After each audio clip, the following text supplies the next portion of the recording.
ኢያከ ነዕቡዱ ወኢያከ ነስተዒን አላህ አንተን እናመልካለን አንተን ግን ለማምለክ በአንተ እንታገዛለን ይላል። ከዛ እሱ ራሱ አላህን ለማምለክ ደግሞ ማንን ይጠይቃል? ቁርአኑን ሳይሆን የሚጠይቀው ነቢዩን ሳይሆን የሚጠይቀው ሌላ ሸክ ነው የሚጠይቀው ወይም ሌላ አስተሳሰብ ነው የሚጠይቀው።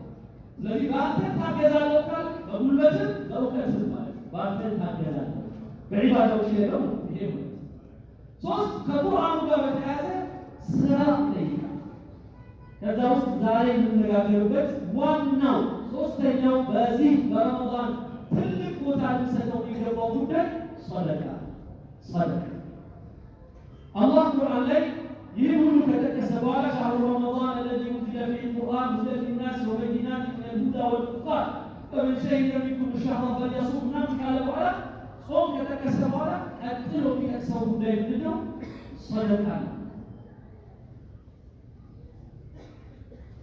ሰደቃ ወሊቱከቢሩ ላህ ዐላ ማ ሀዳኩም ወለዐለኩም ተሽኩሩን። ምን ማለት ነው? አላህ ጾሙን ስትጾም ይርባል። ካራበህ ስለ ሰደቃ እንድታስባቸው በጣም ሲርብህ ትላለህ። የበላኸው ቀለል ያለ ስለዚህ ኢሻን ላይ ታስባለህ ስለሚራቡ ሰዎች። ሶላት በሚሰገድበት ወቅት እንደዛው ስለ ረሃብተኞች ታስባለህ። በረሃብ ምክንያት ዲናቸው ስለሚቀይሩ ሰዎች ታስባለህ። ስንት ሰዎች ናቸው በረሃብ ምክንያት ብቻ ሃይማኖታቸው የሚቀይሩ? አንዳንድ ግፈኞች በሙስሊሙ ሊያደርጉት አይገባም፣ በክርስቲያኑ ሊያደርግ አይገባም። የሰውን ደካማ ሁኔታ አይተህ ልክ ሲራብ ጠብቀህ እንዳበላ ከፈለግ ኢየሱስን ተቀበል ወይም እንዳበላ ከፈለግ አላህን ተቀበል ካልከው ይህ ሰውዬ ምናልባት ለጊዜው ሊቀበል ይችላል፣ ግን ከዛ በኋላ ይወጣል።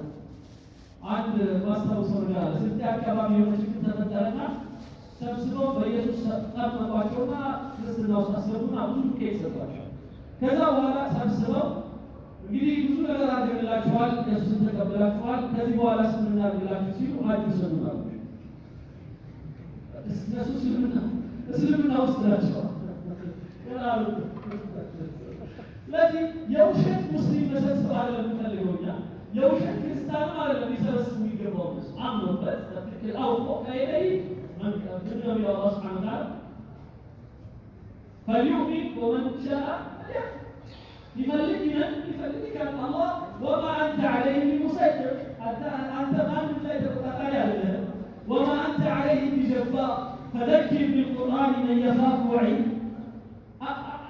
አንተ ሰዎችን በግድ ቱክሪሁ ናስ ሐታ የኩኑ ሙእሚኒን ሰዎችን ሙእሚን እንዲሆኑ ማስገደድ ትፈልጋለህ ወይ ነው የሚለው? ፈዘኪር ቢልቁርአን ብቻ በቁርአን አስታውሳቸው። ወማ አንተ ዐለይሂም ቢሙሰይጢር ኢላ መን ተወላ فيعذبه الله العذاب الأكبر إن إلينا إيابهم ثم إن علينا حسابهم وما أنت عليهم بوكيل مزموها القرآن حتى ممكن الناس تدرسوا شيء بكفر بايكفر هذا الواحد يا الله سبحانه وتعالى من أنت يا الذي مننا ما درستش ما استمر هذا الدش ስለዚህ እነዚህ ግን በስልምና ተምረው ደግሞ አልሐምዱሊላህ ገብተውልን ዛሬ የሚያነሱት ወንድሞች ጉዳይ አለ። እስልምና ውስጥ ከገቡ በኋላ ቤተሰቦቻቸው ይገርማቸዋል። ልብሷን አውጥቶ ያቃጠሉባት አስታውሳለሁ። ከቤት በቃ አትሌማጠችን ሃይማኖትን ስለቀየች ነው የሚያባሯት አለ ወይ የሚያባሩ ሰው አለ።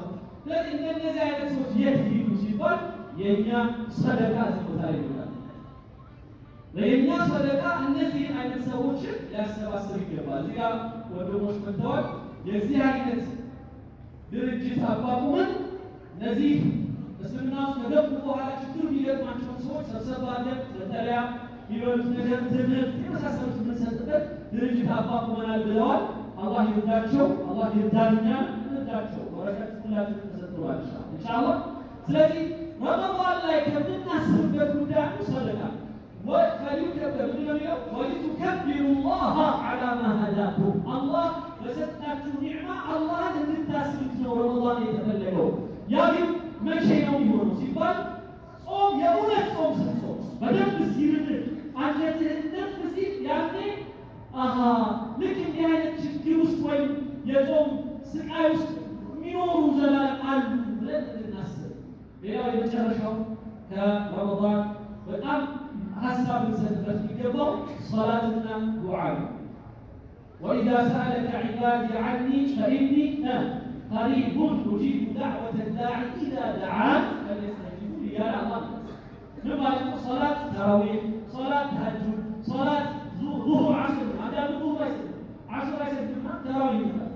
ሱብሓነላህ ይሄ ባህላዊ ስግደት የሁለቱ ስግደት ዙሁር ላይ ተኝቷል፣ ዐስር ላይ ተኝቷል። ምናልባት አላህን በጣም ከፈራ ለሳሙሳ መነሳቱ ስለማይቀር ትንሽ አንድ 10 ደቂቃ ሲቀር ቀስቅሽ ይልና ከዛ በኋላ ዙሁርና ዐስርን መግሪብ ሊደርስ 10 ደቂቃ ሲቀር አንድ ላይ ተሰብሰብ ይሰግዳል። ከዛ በኋላ መግሪብን ሰግዶ ይውጣል። ከዛ ከቻለ ይተኛል። አንዳንዱ ሸሂድ ሩዝ ደግሞ አለ ትንሽ ከበላ በኋላ በጣም ስለሚደርስ ከዛ በኋላ ማንም አይሰማም ይተኛል።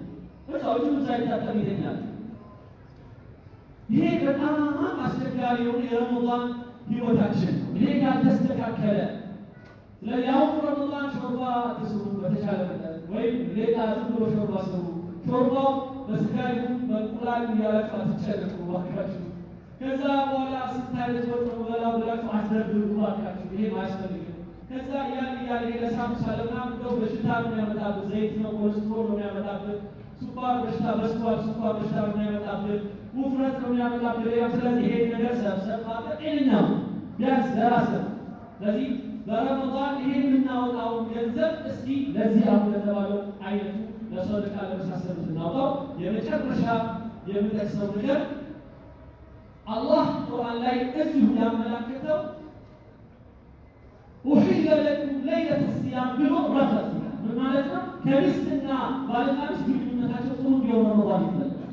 ስለዚህ እሷ ስትሰራ አድራ ውላ ማታ ዕቃ ስታጠብ አድራ ተራዊሕ ሰላት የለ እንደዛ እንዳይሆን መተጋገዝ የሚለው ነው። በጣም ሰዓቱ ሄዷል። ሳላየው ከሰላት በኋላ ከሰላት በኋላ ሁላችን ተረጋግተን ኢንሻአላህ ወንድሜ ከዚህ አሁን ካለው ድርጅት ጋር በተያያዘ እንዴት ሰደቃን በተለይ በረመዳን እንዴት ማውጣት አለብን የሚለው ላይ በጣም